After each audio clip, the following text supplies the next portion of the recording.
On May 31st, a new political show trial will begin in Hong Kong.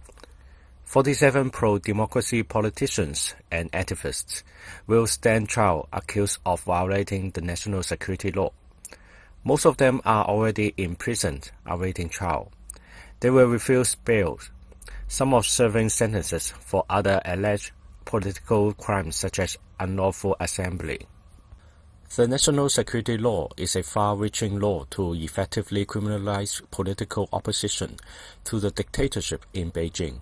It was imposed by China 1 year ago. The 47 defendants are accused of subversion, for which the maximum penalty is life imprisonment. Among them is Long Hair Leung Kwok-hung, who was the only left politician in the old elected Legislative Council.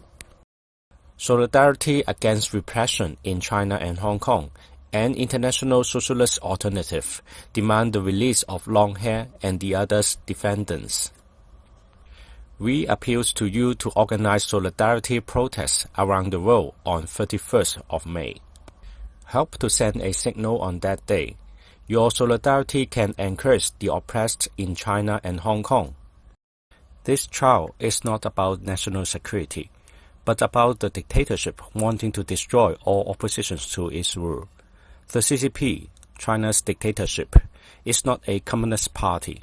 It is a capitalist state run by billionaires who despise and fear the low-end population, or 低端人口 in Chinese.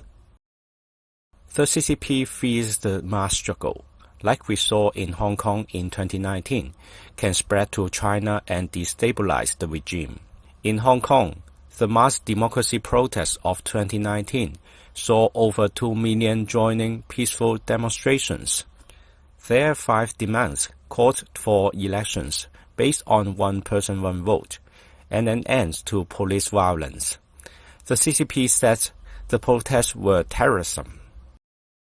The truth is that the dictatorship can't allow anything like free elections to be held in Hong Kong.